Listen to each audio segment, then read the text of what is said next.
Was this the best week ever for Cardano? Maybe. While the rest of the space struggled heavily, the Cardano ecosystem was vibrant and surging. Get ready. Let's go.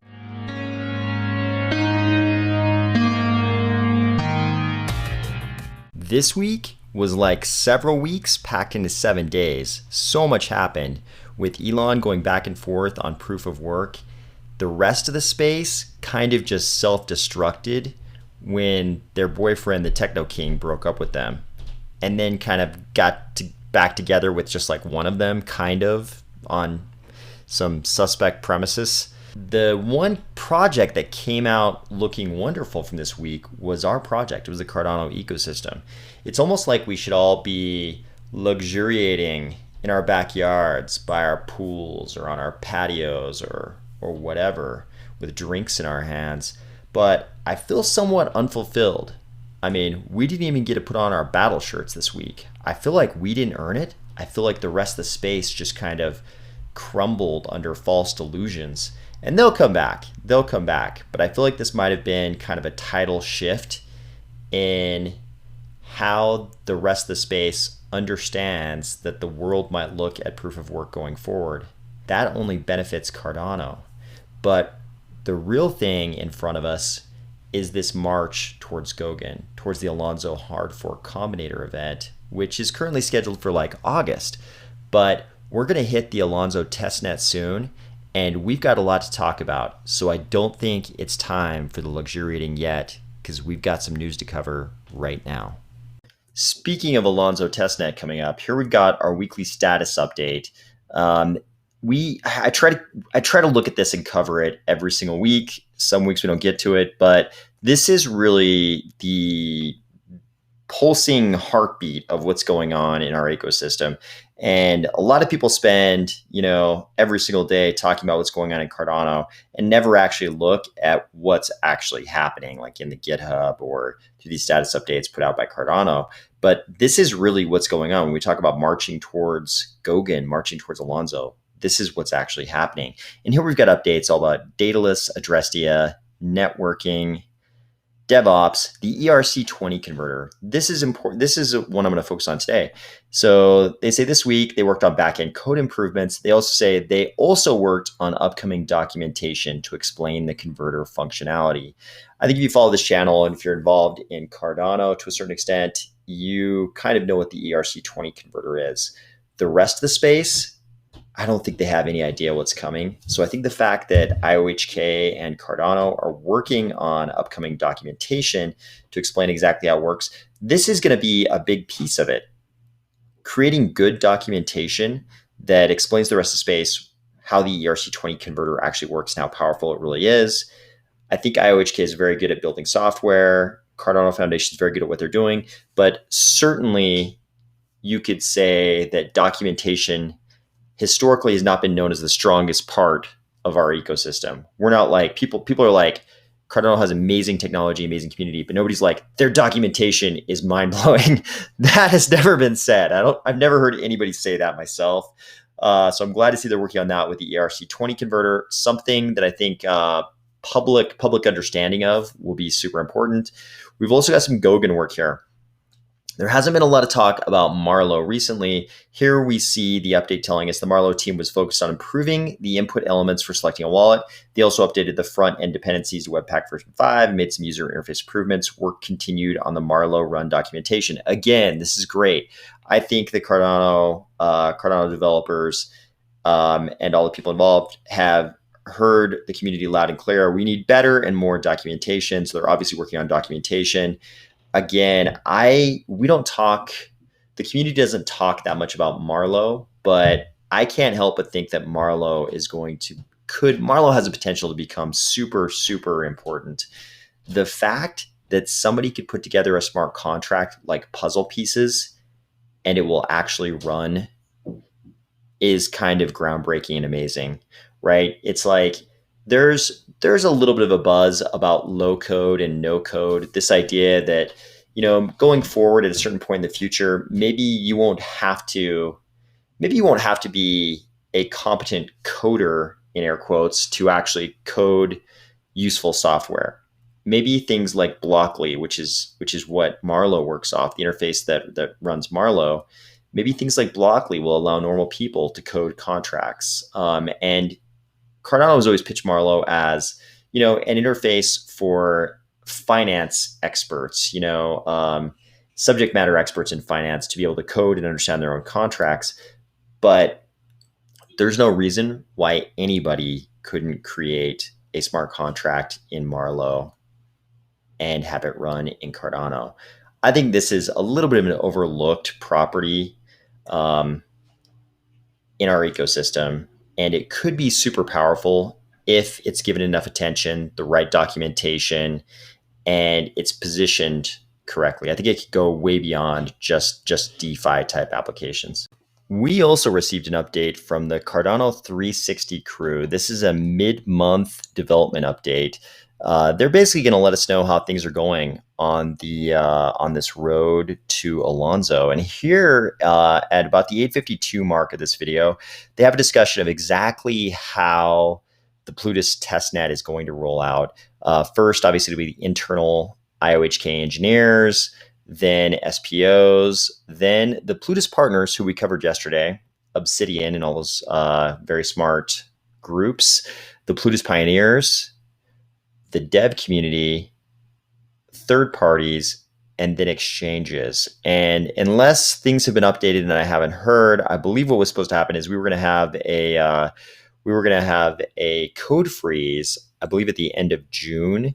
And then they were hoping to get the exchanges kind of through their updates. So this portion was going to happen in July, and then they were hoping for an August rollout of the mainnet. In my head, I've kind of been telling myself that'll probably happen in September, maybe even October, just because, timelines slip. But in all fairness, IOHK has been on the ball with deadlines lately. So I also wouldn't be shocked if we actually do get an August rollout. But in any case, it looks like they're very on top of how this Alonzo rollout is going to work. And it gives me hope that maybe we will make a real August rollout. I can't believe we're that close, and it's going to be really exciting to watch the amount of adoption that happens in our ecosystem as a result of us getting closer and closer and closer to the Alonzo Hard Fork Chrominator event.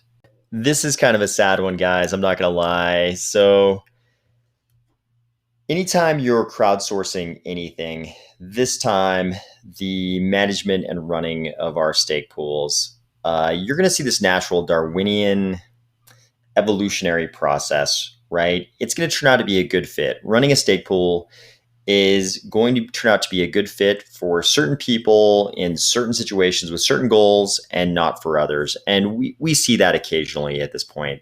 We see smaller pools not quite being able to achieve the goals they set before themselves and retiring. And here we see the Train stake pool retiring, kind of sad. Lots of respect. I definitely want to salute all of the small stake pools who gave it a go, and maybe it didn't turn out to be exactly what they hoped it would be, or for some other reason, it just turned out not to be the right thing for them. So big salute to everybody who's given it a go and for whom it may or may not have worked out. One interesting thing, the same people behind the Train stake pool are the people behind poolpeak.com. We covered PoolPeak some time ago, and you'll remember it was this website with a bunch of metrics about pools, and it has quite a nice little epic calendar here. So if you want to, help support the people who are now retiring the Train stake pool, you might want to come over here and give their website a visit. Back to some happy, triumphant news. John O'Connor was on CNBC Africa. Look at this guy. He is such an A player. Check this out. He's got his glasses on crooked, and he doesn't give a damn. It's like Harry Potter's about to walk into a pub, get his swerve on, and steal Hermione from Ron. This dude, it's so crazy. Like, he's obviously the guy going in and negotiating these deals with nation state level actors, right? I mean, these are governments that govern, tens of millions, 100 million people. These are big governments doing big things. He's the guy going in there negotiating those deals. but he's also the guy that you could stick on CNBC. He's going to go in there, they're going to ask him a question, and he has the most polished, perfect answers, never pauses, just rattles off the perfect answer. It's amazing. He goes in there, he's got his glasses kind of crooked slightly, slightly sideways, doesn't give a damn, just lays out the perfect answer.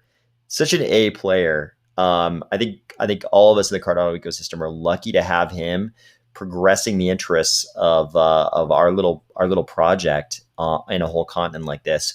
But he lays out some really interesting things. So there's a kind of a funny and unintentionally funny part of this interview where the interviewer, she's doing her job, right? She's doing a good job to create some context for her audience. So she kind of asked John, like, what is a blockchain and why do we want it? And he's kind of, you could tell for a split second, he's a tiny bit taken aback. He's kind of like, like, and you could tell he's like, oh my God, I've got to rattle off my explanation of what a blockchain is for the 7,000th time. And he hesitates for just a second. He's like, like, damn, I got to do this again. But then, I mean, that takes like a quarter second. And then he's just like, boom, on it. And he goes through a great, very, very accessible lay explanation of what a blockchain is and why you want it, why it creates efficiencies. It's awesome. But he does a really good job of painting this picture. He paints this picture. He's like, look, Africa has a super high adoption of mobile wallets already. Africa is already attuned to mobile wallets. And while some more developed countries, he uses the UK as an example, they're already using these legacy financial systems that are kind of like good enough, right? Not as good as using cryptos, but good enough. And using a crypto for most people, if they didn't understand, sort of like the conceptual, theoretical benefits that would come on a grand scale from using cryptos, on their practical day to day, using crypto wallets to pay for stuff, it's going to be marginally better than using some of the legacy systems. Whereas in Africa, they can just leapfrog all those legacy systems currently in use in more developed countries and experience this gigantic improvement, right? If you go from being unbanked, or possibly already using mobile wallets to using mobile wallets with cryptos that settle very, very quickly at very low costs, it's going to be much more than a marginal improvement. It's going to be awesome. But because Africa is already attuned to mobile wallets, like the pain of making that change will be marginal. Really great explanation there. He also reiterates that Cardano in Africa is going to expand to 5 countries this year and 20 next year. Think about that. I don't even really know of any other projects that have any really impressive things going on in the developing world, period. Cardano not only has a really big deal with the government of Ethiopia, but they're saying they're going to be in 5 countries this year and 20 countries next year. This is big, right? It's almost hard to believe. You're like, yeah, I'll believe it when I see it. But man, they have been delivering on their promises in Africa so far. So I definitely want to believe it. And with that, I will talk to you tomorrow.